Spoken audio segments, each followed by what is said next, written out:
40 दिन का बादशाह। पुराने ज़माने की बात है कि मुल्क फारस में एक बादशाह हुकूमत करता था। वो बहुत परेशान रहता था क्योंकि मुल्क में चोरी और डकैती आम थी। बावजूद कोशिश के भी वो इस पर काबू नहीं पा रहा था। एक दिन बादशाह परेशानी में महल से निकलकर जंगल की तरफ चल पड़ा। चलते चलते उसको ख्याल ही न रहा वो कितनी दूर जंगल में आ गया है। उसने देखा एक लकड़हारा बहुत मेहनत से लकड़ियां काट रहा है। लकड़हारा बादशाह को देखकर इसके पास आया और कहने लगा, बादशाह सलामत, आप किसी शाही सवारी में नहीं आए? बादशाह ने अपनी परेशानी की वजह बताई। मुल्क में जराइम बहुत बढ़ता जा रहा है, इस पर काबू नहीं पाया जा रहा।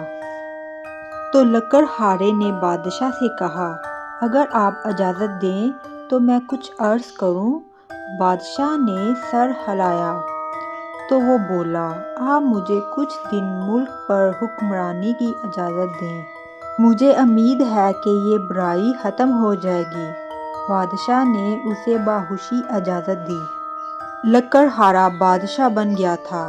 उसने फ़ौरन हुक्म जारी किया, अगर मुल्क में किसी भी तरह की चोरी हो जाए तो फ़ौरन चोर का सर कलम कर दिया जाएगा और जो इसकी सिफारिश लेकर आएगा उसको भी फांसी दे दी जाएगी।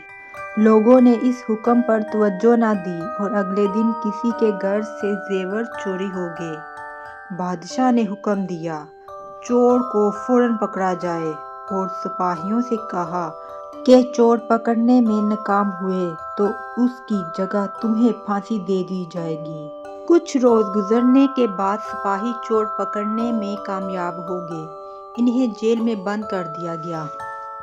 लोग अब डर के मारे सिफारिश ना करें। वो बादशाह के बाप के पास गए और इससे गुजारिश की कि वो बादशाह से माफ़ी दिलवा दे। वो उनके साथ जाने पर राज़ी हो गया। बादशाह ने जब सिफारशी के तौर पर अपने बाप को देखा तो सिपाही को हुक्म दिया कि उनको जेल में बंद कर दें।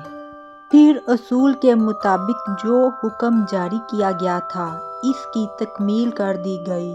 चोरों के सर कलम कर दिए गए और जो सिफारिश लेकर आया था उसको फांसी दे दी गई। इस सूरत हाल ने सब लोगों को खौफजदा कर दिया। अब कोई रास्ते में भी पड़ी हुई चीज़ देखता तो उसको उठाने की हिम्मत ना करता। आहिस्ता आहिस्ता मुल्क में चोरियां होना बंद हो गई। 40 रोज़ बाद बादशाह लकड़हारे ने पहले बादशाह को बुलाया और सल्तनत का निज़ाम उसके हवाले कर दिया। बादशाह लकड़हारे की हुक्मरानी और असूल परस्ती से इतना खुश हुआ कि उसको अपना वज़ीर मुकर्रर कर दिया। प्यारे बच्चों, इस कहानी से ये सबक मिलता है, किसी भी सल्तनत या हुकूमत का इंतज़ाम चलाने का ज़िम्मेदार हुक्मरान होता है। अगर वो अपने असूलों और कवानीन को मद्देनज़र रख कर काम करे तो हर बुराई को ख़त्म कर सकता है। प्यारे बच्चों, 2026 बहुत बहुत मुबारक हो। इस तरह की नई इंफॉर्मेटिव वीडियो हासिल करने के लिए चैनल को लाइक करें, शेयर करें और सब्सक्राइब करना मत भूलें। अल्लाह हाफिज़।